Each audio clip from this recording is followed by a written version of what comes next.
It's Anna Cottle has joined us. Lovely to see you again. Hi, how are you? Back from, you normally inhabit foreign part. Well, I say foreign, London. Foreign for some people. I have, but I have been here long enough to serve my quarantine, so I am thoroughly clean and scrubbed. Is it nice to be back, or do you think, it's a bit weird? No, it's very nice to be back. I mean, I've been back maybe 2.5 months now, so dare I say it, the novelty has worn off. Yeah. So But you only came for a weekend, I imagine. Well, obviously, when you have to do 2 weeks quarantine, you think I'm going to stay for a bit to make it worthwhile. But then I just never left. Yeah. And I'm still here, but I will leave in due course. And I'm not looking forward to going back to what's going on up there. Yeah. So it's been lovely. Sounds And I've great. been very grateful for the island to look after me in my time of need. Marvellous. And, of course, your mama, well known over here, Val Cottle. Indeed. I missed her the other day. She came out to Peel for a show we were doing in Peel, and I didn't see her, unfortunately. There were some swear words in it, so I thought I might have got ticked off by her, as she used to be my boss. Yes, she did say send Howie some love from mother in inverted commas. But she taught me everything I know other than the swear words, which she never approved of. Mm. And she was a stickler for grammar. And She still is. Still is, yes. If I do anything anywhere where I've got something drastically wrong, I'll still be reprimanded, which is no bad thing. Well, I still send everything I write to her to check before it goes out to the She is the general oracle public, so on very these useful things. to have around. Anyway, what are you up to? Because you are doing, after the success of last year's ration challenge, that sounded good in itself. Yeah, so some of the listeners might have remembered there's quite a few people on the island that did it last year, but there was a charity campaign called the Ration Challenge, which was hosted by Concern, the UK charity, and the idea was that you lived on the same rations as somebody in one of the refugee camps would do for a week. That's right. And it doesn't sound very long, but my God, you are sent this box, which is an exact replica of what they would have. And it has things like, well, not even things like, these are the total things: kidney beans, chickpeas, flour, oil, and I think tuna, but because I was vegetarian, that was just removed and I didn't get a substitute. And, there's no seasoning, no salt and pepper, and you are in quite a lot of pain after a couple of days. But, something like that, you're counting down to the end of it because you can go and get a pizza on day 8, sorry. And for 8 days when you're so hungry. But obviously people who are doing that in the real world don't have that kind of light at the end of the tunnel. So it was very eye-opening, and I did a daily diary on Instagram, which by the end of the week involved me just weeping with pain and sadness and hunger. But we raised nearly £5,500, Wow. which was amazing. That is good. And more than anyone else in the UK. So that was a huge thanks to all my sponsors. So I thought I'm going to do something different this year because I like to do something that is as immersive as possible, because I think if you're trying to empathise and relate to people who are, fingers crossed, in a situation I will hopefully never be in, you have to try and get as close as possible to their experiences. So this month I am covering 257 kilometres, which is the on-foot distance from Tunis, the horror of that part of the world at the moment, up to the safety, in inverted commas, of Sicily in Europe. I've got 30 days to do it. I'm obviously just over halfway, and of course I am behind. I've only hit 115k so far, and it works out about 8 or 9k a day, which doesn't sound very much, but as soon as you have a day off or you have a busy day and you don't get out, it's then obviously double the next day.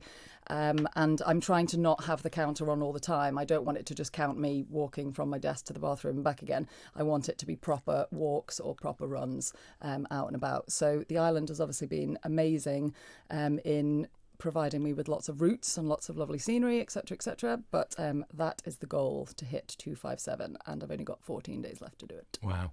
And for those of us who are not decimal, it's 160 miles. It is 160 miles on the nose. Yeah. Yes. Wow. Some distance, I think. So you're doing this walking around the island, you're not doing it on a treadmill? I'm not doing it on a treadmill. I think that would be rather dull. You are technically allowed to run, walk or cycle. I've done a couple of cycles, but it's not that it's cheating, but I don't know how many bicycles refugees have got access to, so I would prefer to just do walking or running. And yes, I think now going forward I'll be keeping it to foot to path. But I've done over to the kind of railway track going across to Peel. We've been down a couple of the coasts, which have obviously got beautiful scenery. And I'm just trying to vary it because obviously pounding the pavements gets a little bit boring and a little bit dull. But fundamentally it's to raise money for people who are arriving into the UK and need support on adjusting to UK life and hopefully being reunited with family members that have been left behind in Europe as well. And it's the British Red Cross, a charity that you really stand behind. It is. I mean, like I said, the biggest thing that they focus on is reuniting families and comprehending, starting a journey, going to live in another country on a one-way ticket, and secondly, arriving in that country and actually not having everybody with you who you left with because they ended up being pushed onto a different boat or ended up being put on a different form of transport and they have disappeared.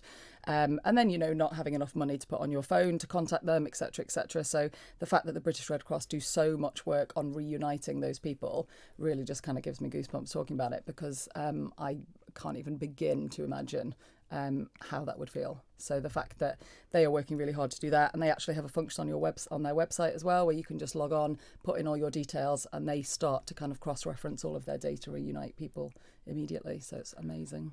I've heard an amazing number of people say this isn't our problem. In your opinion, how is it our problem?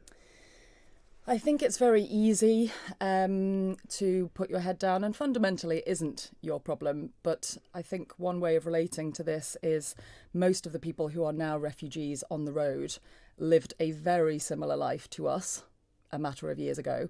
And there's absolutely no way of telling that this would never happen to us.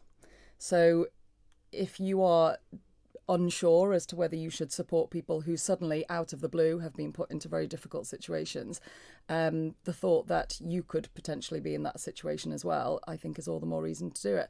But you know what? You shouldn't really have a reason to help somebody else who's in a worse position than you. When it comes to charity, I think it can be quite overwhelming. There's so many people that need help across the world. There's children in Africa, there are refugees, there is animals losing, extinction, all that kind of stuff. And I think fundamentally it's very easy to go, oh, there's just so much that needs help and I'm not sure, so I'm just going to put my head around and put my head down and get back to this and I'll come back to it. I think fundamentally, you need to make a decision, and you need to make a decision on something that you actually do feel passionate about. Make one decision, support them and stick to it. Because if you do something that you think, oh, maybe I care about that, you won't be consistent and you won't stick to it. And it fundamentally is trying to get away from give a man a fish. We don't want to just keep giving small amounts of money, or, here's a parcel of bread, or here is something short term. We fundamentally want to get these people back to a life that they can look after themselves and contribute positively to the planet, as everybody does want to. Yeah, I think there's so much truth in that. There, but for the grace of God, these people are just, a year or two back, they could have been, doctors, teachers, and they all are. Yeah, they all are. They are. They had lives very, very similar to ours, and that isn't a reason to not help somebody because they haven't been. But that's the quickest way to relate, I guess, and the quickest way to think, gosh, they were living a life like mine a few years ago, and now they have this. And there is no way of us imagining this. But I mean, for example, I was back in London when lockdown went into action.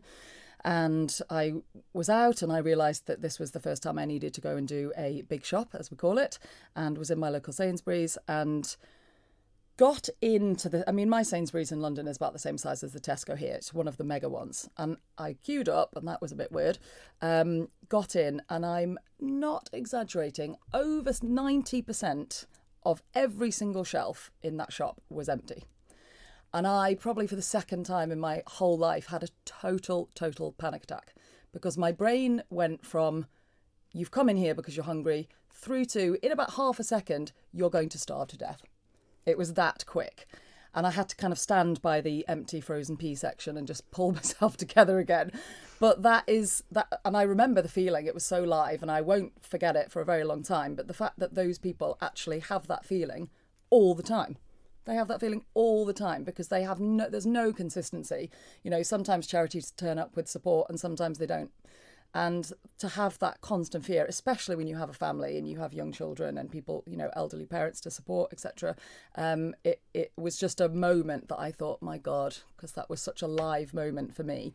And to be living that day in, day out. And again, not like the ration challenge last year where I knew that I could have a nice time again at the end. They don't have that. So to support that and to not support it is a really simple decision, I think. And I think it's so true in that so many of us have never really experienced proper hunger, being desperately hungry for food. Yeah. So how can people get involved? Well, the website to sponsor me is very long, and it's got lots of back/forward slashes and all that kind of stuff. But sounds like a hopefully, job if for I'm Hendo. if I'm very nice to the two lovely hosts here, hopefully they will put up a link on their website. The challenge goes through until the 30th of September. So, like I said, I've got 14 days left, and I've got to hit 257. And there's been big sponsors, little sponsors. If you can sponsor the price of a cup of coffee, it won't make a difference to you, but it will make a massive difference to people who are trying to stay in touch with relatives and find each other. And you know what? You'll probably sleep a little bit better tonight as well. Yeah. Terrific. Right, we'll get those details up and hopefully you'll get some support. A wonderful challenge. You've got until the end of the month. What are you doing next month? Oh, I haven't decided yet.